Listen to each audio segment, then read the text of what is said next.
All right. Well, today we have Alyssa Cox on. And Alyssa, I am so thankful to have you on here. I know my students are super excited about this. So, without taking any of the limelight away from you, why don't you give us a breakdown of your background, like when you left high school up to what you're doing now, what your current role is?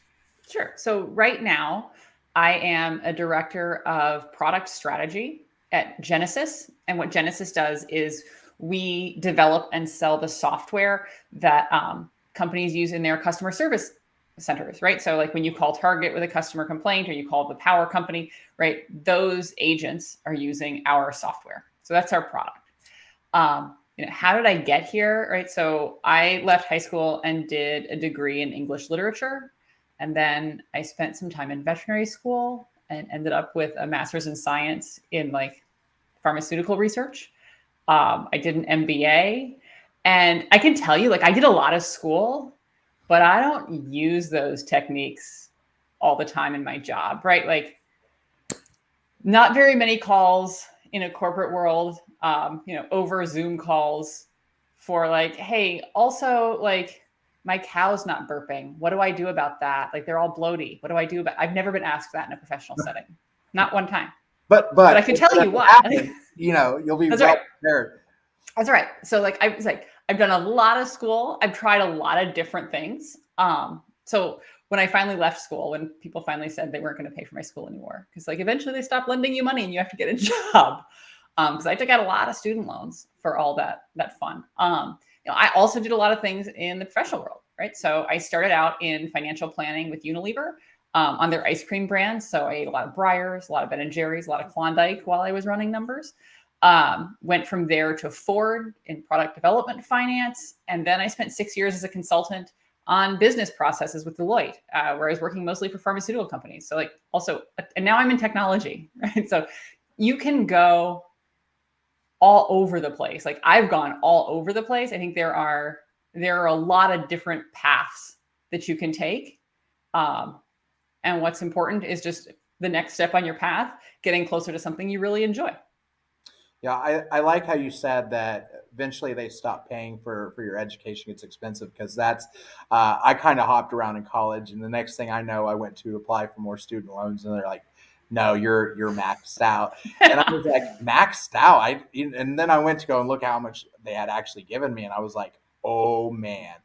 And so It's get a job time. Oh, yeah, well, and I think a lot of, especially students just coming out. I know that I was not really. I mean, I took, they gave us a quiz about taking student loans and stuff, and like a little, but it was, hey, we'll just give you all this money, and you have 6 months. When you get a job, you could just start paying it back. And so they make it sound so like easy and enticing. And if you don't have anybody advocating for knowledge of how those loans really work, the next thing you know, you're going to find yourself, especially if you're not just zooming through, you're going to find yourself with 150, $200,000 in student loans. And then you're like, whoa, it's going to take me forever to pay this off. And it Uh, has a real impact on like where you get to live, because the money you spend paying back your student loans is money you're not spending on rent. Like you that's wanted to live by yourself in a 2 bedroom apartment, but in fact, you're living with 3 other friends in that 2 bedroom apartment, not in the neighborhood you wanted to because that's what you could afford. that's So right. Yeah, absolutely. So tell us like your current role right now, and break that day to day down to us. I was joking with Asia Corbett about can you break down RevOps to a 5 year old, and she's like, I don't know. That would be very difficult. So it became a fun thread where everybody was like, how can we really break this down in a way that understand, especially something like RevOps? But let's break down what you do on a day to day. sure, sure. I have a lot of kids, and one of them, I think she's probably 6 or 7, and I was consulting at the time, and she said, "Mom, but like, what do you do?" And I was like, "Well, okay, so I'm a consultant. Companies call me if they want to get more efficient, and I come in and I give them advice." And she's like, "You give advice?" I said, "Yeah." She's like, "But you give terrible advice." I was like, "Hey, what gives, kid? Right? Give me a break." Um, so what do I do in product strategy? There are a couple of ways to go about building a product. You can either like take orders from your customers, then you just build what they want you to build, or you can have a vision for what the product should be, right? And like where you think the next horizon is for something really cool with this product, right? Henry Ford used to say, if I'd asked people what they wanted, they would have told me they wanted a faster horse, but I gave them a car, right? And so in that model, what we do is we say, we're going to give people a car, even though they don't know that they're asking for it. We're listening to customers, but like, what is our strategy for making your experience when you call into customer service an experience of delight? And what are the tools that customer service agents need to do that? So it's setting the strategy for the product, figuring out where we want to go with this product to meet our sort of our vision and objectives. And then how do we actually do that?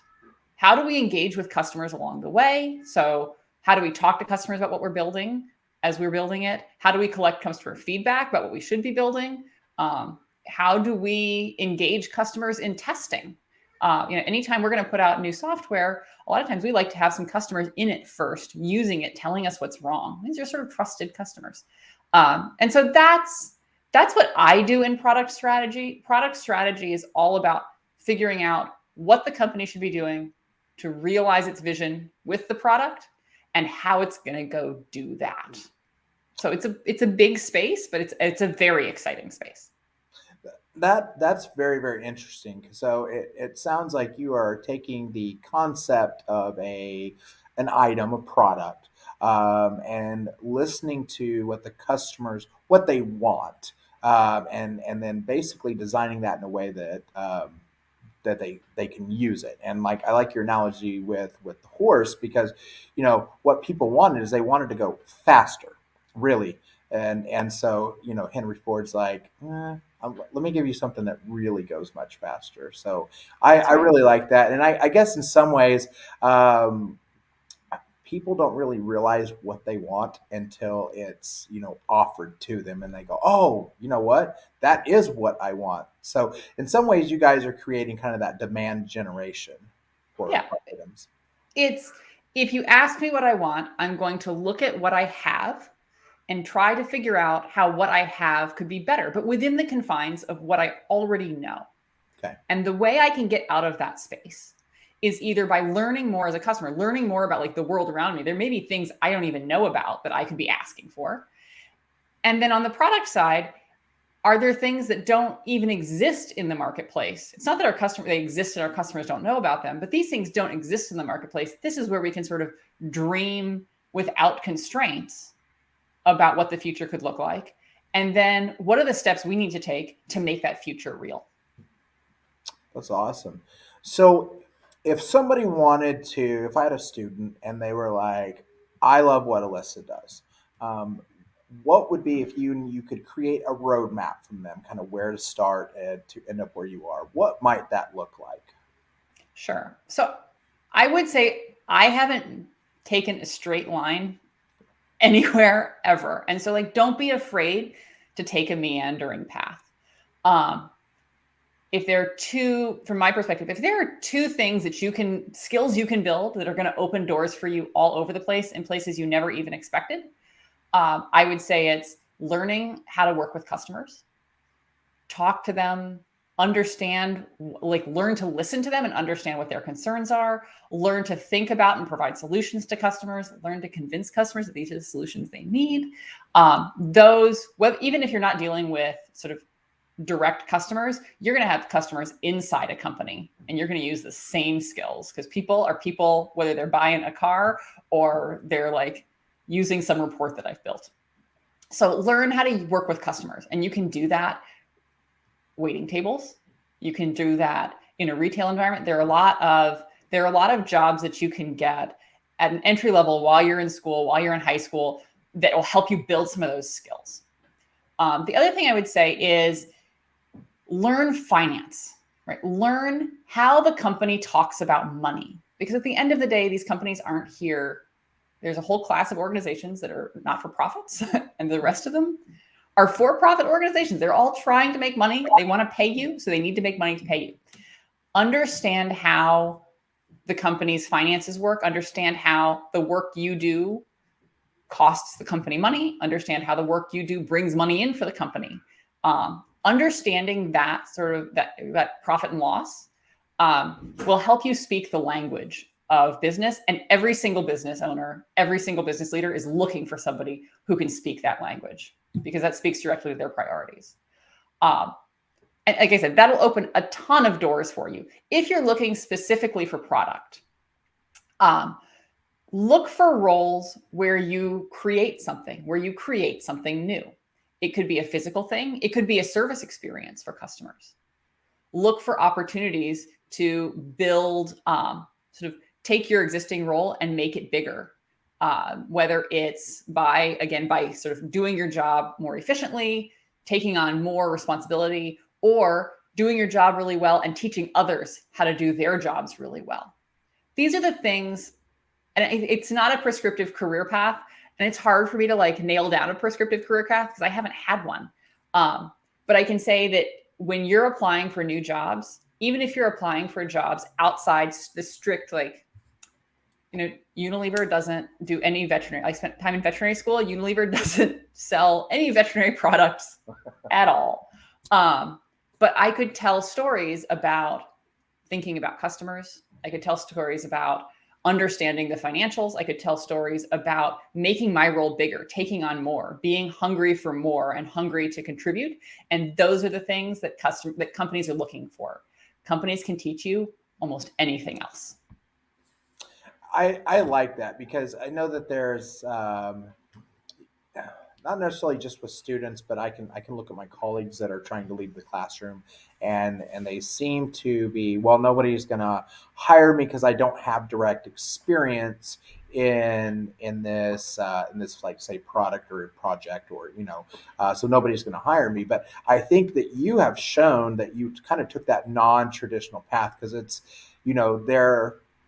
I know there are some certification courses and things like that, but I don't believe like you could just go to college and major in product management. No. So and if there is, there's so few out there.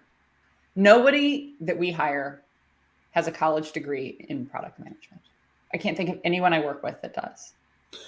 So here's a question then, because I know some of my students aren't, they don't really want to go to college, and Sure. I think we would all say that's great, because not everybody needs to go to college, and there are a lot of successful people without college degrees. So you obviously do have a college degree, but for the role you're in, would it Mhm. be necessary that somebody did have a college degree?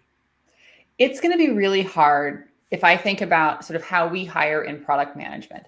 It's going to be really hard to hire into product management, even at an entry level, without a college degree. What Okay. I will say, though, is people take chances on people they know. And so if you see within an organization roles that require a college degree, and there are roles that don't require a college degree, work on those other roles, get into the company, build a network in that company, and then make a lateral jump, right? You don't have to take a straight path. You're going to learn skills in the role and in the role where they'll look at you, because you need to get in the door. Once you're in the door, you can go to all kinds of places within the company. And if not having a college degree continues to be a problem, that company will work with you to solve that problem. Yeah, I was looking at the PMP certification. That thing is, it costs a few pennies, and so I was a friend of mine who's a project manager. He said, well, he goes, if you ever decide to leave and you get in with a company, you want to go into that project management because you start somewhere and you're looking at other areas, and companies want people to be in areas that they want to work in because you tend to be more productive when you're happy. Because a lot of times they'll pay for those certifications. That's right. This is also paying for tuition, paying for certifications is a way that companies get you to stay. Yeah. Because once a company pays for your tuition, they expect you to stay. You have an obligation to stay for probably a couple of years after sort of the last check that goes out the door to an institution. So companies use tuition reimbursement to upskill their workforce and as a workforce retention tool. It's a benefit that's out there from a lot of companies. Benefits you don't take advantage of are money you leave on the table. Well, and that's with how expensive college is. I mean, that's just Absolutely. a huge bonus. And I know my son got a job at Walmart, and he wasn't, he's like, Walmart. And I said, well, son, a job is a job, regardless of what it is. And he come to find out that they are going to go ahead and pay for his tuition so he can go get a degree with the expectation that he will stay within the company for a certain amount of time. And I said, well, honestly, I said, this is a good opportunity because if you do that, you show initiative. You don't have to be working like the checkout for the next. That's right. I said you can move up that corporate ladder, and then if you want to leave Walmart after a while, then you have gained all that managerial experience and all the other experiences that will then translate into other, as we kind of mentioned that, you don't necessarily have to have that direct experience. You just have to show that you can provide value to that role. And Yep. and I like how you mentioned about the interview process because that's kind of when you're interviewing. And one of the things I would like to talk to the students about is that whole resume, and that's showing how you can bring value to that role, Yeah. whether you have that direct experience or not. I mean, I've switched jobs, and I've sent out hundreds of resumes. And if you're not describing yourself, like my background doesn't change from resume to resume, like it's still me. But if the way I talk about myself doesn't match the kinds of skills that the employer is looking for, then they're not even going to give me a second look. Right. And so focusing on skills, focusing on sort of what do you bring to the table, even if it's not direct subject matter expertise. Again, they can teach you the facts, right? The facts are this is what, I mean, you learn facts in school. Everybody knows how to learn facts. They can teach you the facts. What they have a hard time teaching people is um, sort of being a go-getter. What they have a hard time teaching people is how to engage with others. Yeah. What they have a hard time teaching people is sort of an appetite for learning and a demonstrated interest in learning and growing. These are things that are really hard. People come in with those skills and those personality traits. Make those show on your resume, and people will hire you in to teach you. And honestly, if they're only looking for people who already know all the answers already, this is not the right place for you. That's right. Like, keep looking. As a friend of mine who owns a company, he says, I try and surround myself with people that are much smarter than I am. Oh yeah. It makes for much more interesting work. Right? Yeah. I don't want to, if I only wanted to talk to myself, I don't have to get dressed in the morning for that. That's right. I can stay in bed. So one question that the students always ask, it's in the forefront of their mind with all careers, for product, what would a salary range, just kind of a typical one, look like from the low end to the high end? Starting from maybe, you might get into that like a product coordinator all the way up to, where you're at the top of the food chain. What do those salaries look like? Sure. So salaries at the entry level, you're probably looking at, and this is with an undergraduate degree, you're probably looking at between $50,000 and $60,000 a year. As you progress, the money gets better, and a lot of times the money is paired with equity. So as you move up in the organization, they'll start to give you stock. They'll start to make you an owner of the company, depending on the company that you're working for. And so salaries can go, as high as at the VP level, sort of $300,000-$400,000 with stock on the side. It takes a while to get there, right? But the potential, the earning potential is really expansive. And I think the interest potential is really expansive because with a product background, if you've done work in product for a big company, you can go do work in product for all kinds of small companies that may offer you new and interesting challenges and may offer you more equity as those companies sort of spin up and go and try to go public. That's interesting that you mentioned about the equity, because I don't think a lot of people think about that. They just go, what's my base salary? So could you take a second to kind of talk about the benefit of equity and what equity really is and what it looks like? Yeah. So your pay package is going to be is made up of a couple of different elements. You've got your standard benefits, right? You've got like health insurance and those kinds of things that are subsidized by the company, so cheaper because you buy them through the company. You've got your base pay, which is what you get every 2 weeks, bi-monthly, monthly. You've got a bonus. So look at what they're doing for annual incentive compensation. That bonus is typically tied to company results and your personal results. And then equity is where the company gives you stock options. This is basically they gift you the opportunity to buy, or they gift you stock, right? Or stock options, the opportunity to buy stock at a certain price. If they can just give you shares for $0 and then you can go sell them to cash them in.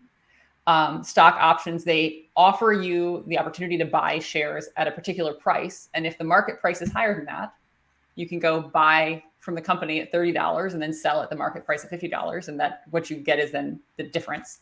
But a company that gives you stock is asking you to act like an owner and work like an owner, work for the long-term benefit of the organization.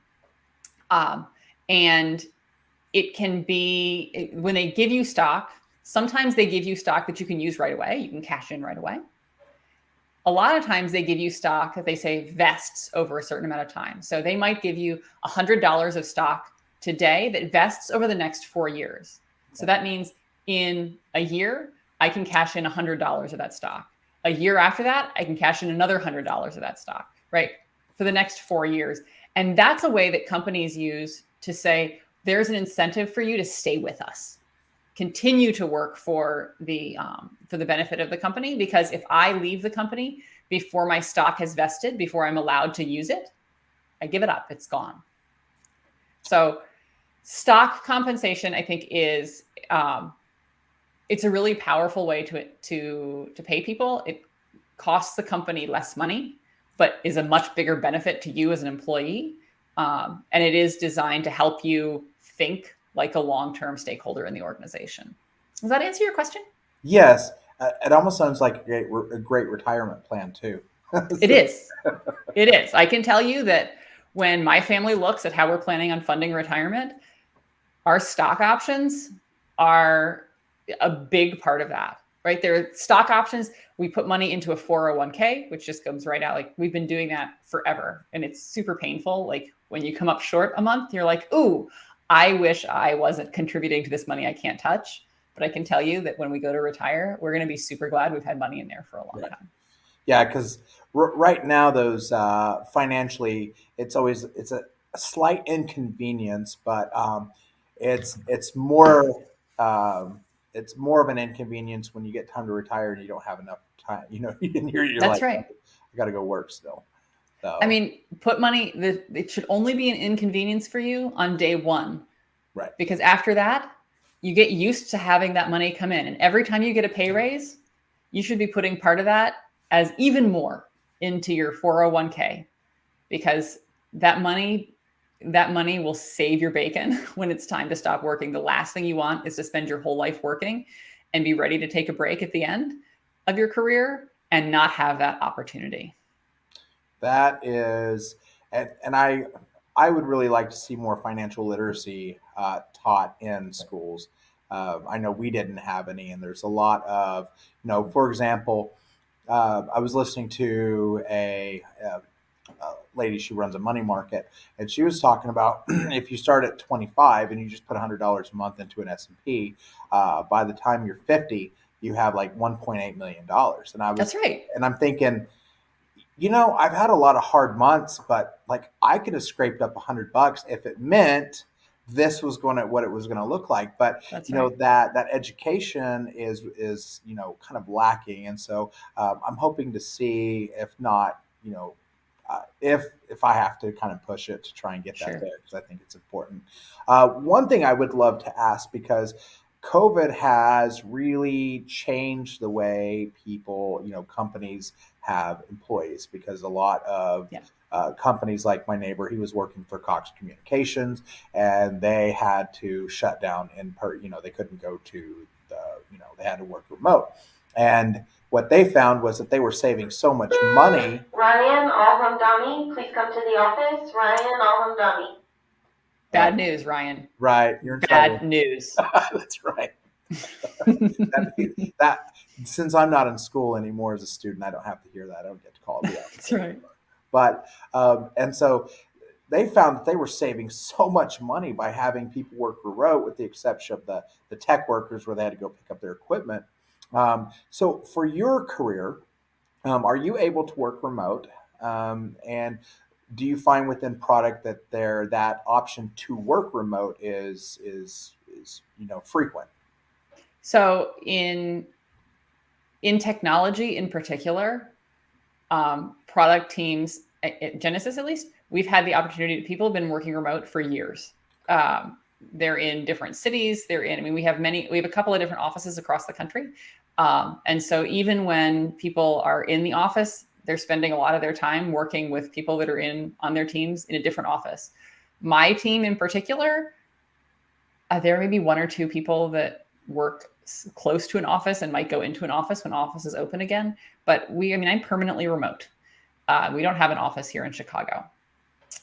So there is an opportunity to work remote, particularly in technology. I can tell you that in the product organization at Ford Motor Company, that was not the case, right? And so sometimes it depends on the product you're working on, right? We happen to work on a virtual product. The product exists sort of on your computer. If you've got a computer, you can be working on it. Cars are not. Right. Are not virtual products. Yeah, I can see how that might be awkward trying to work from home in a product with a physical item. Yeah. So different cultures work differently, right? Some cultures have really set themselves up for virtual work and virtual collaboration, because that's what you miss out on beyond sort of whether you have a physical product or not. Being in a room with people, like ideating and sort of throwing things against the wall and whiteboarding, there's a lot of power there. And it takes some deliberate effort to recreate that in a virtual setting. You can't just like drop by somebody's cube and be like, hey, why don't we go get a cup of coffee and talk through something like this? Right. So you end up putting things on the calendar, and then your calendar fills up. And so there are things that we've done to try to make remote work as effective as in-person work. And it's things like saying Fridays, we don't do meetings. Fridays is your opportunity to do heads down work or to do one-on-one stuff. Like you go IM somebody and you jump on the call together there. I've like networking where you used to stop by people's office, people's cubes just to say hi. I have people that put, on a monthly basis, 30 minutes on my calendar and we just chit chat. Sometimes we don't use it, but like scheduling time to chit chat and making a really deliberate effort to make time for people and to see people, right? To say, hey, I know that like you were out the last week. I hope everything's going okay, or good to see you back. That kind of sort of a human touch, that's hard remote. And it's something that you have to make an effort to do, but it pays off. Yeah, I know. Yeah. That's what my neighbor again. He was like, when they first went remote, and they really didn't have, they would have a little bit of a meeting, but it was like a text meeting, so people would chat on the keyboard. And I said, Justin, how's it going? And he goes, I'm so lonely right now. So they switched it to where they were having their daily meetings virtually, so that people could interact face to face. So there's definitely now. Granted, some people, I have a brother-in-law that if he never had to interact with a person at all, he would be super excited. But I think there's definitely power in that human connection that we have with each other. And sometimes it's as easy as, when our team does team meetings, they're 30 minutes long, and the first 10 to 15 minutes is not about work. Yeah. It's about talking to people. And sometimes it really frustrates me. I'm like, no, I have stuff we need to get done here today. But if I take a step back, we get way more done if we're open to each other. Like when I need help, if I have questions, I can call people because they know me, right? And there's a sense of camaraderie on the team. And so it's, like I said, it's a different way of working, but it is possible. That's awesome. So let me ask you one last question. Mentorship. So have you had mentors in your life? And how important do you feel finding a mentor is? So yes, I've had mentors in my life. I think it's incredibly important to have mentors. And I think finding a mentor is not the answer. You will have different mentors over the course of your life, over the course of your career, as your needs change. The role of a mentor, from my perspective, is to help you answer questions and solve problems creatively in ways that you haven't thought of.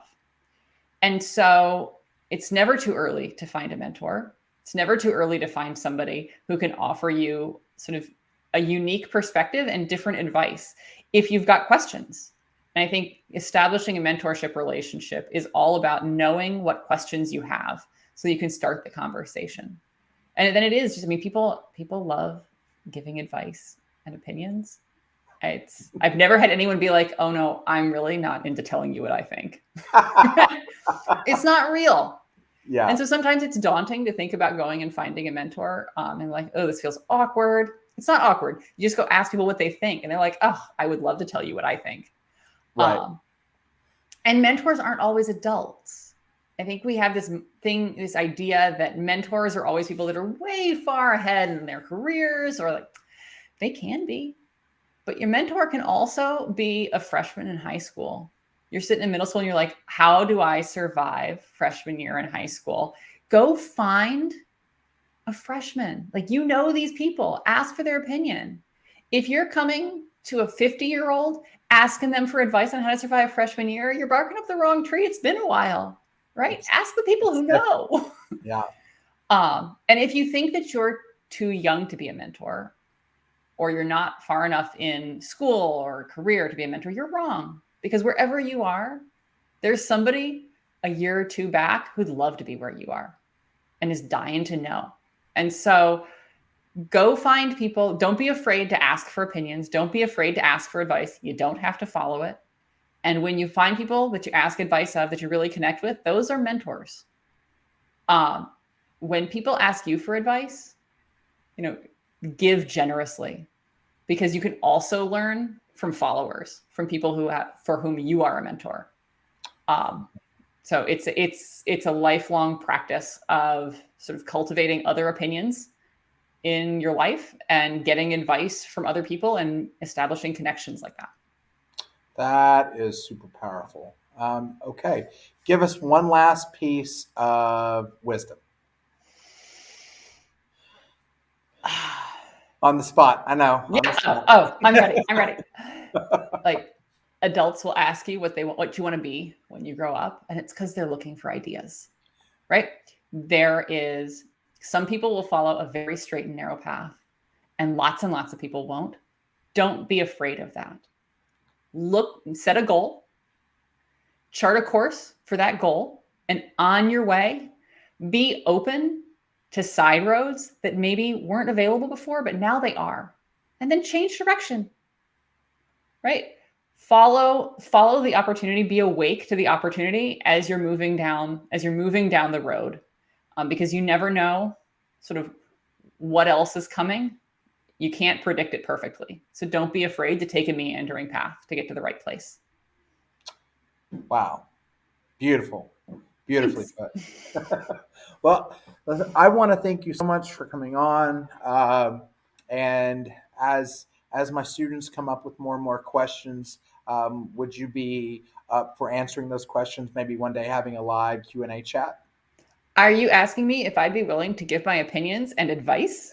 Yeah. Absolutely. Absolutely. I almost want to give like a high five. Yeah. All right. Awesome. Well, you have a great rest of your day. And again, absolutely humbled and appreciative of you coming on here. Thanks so much for the opportunity.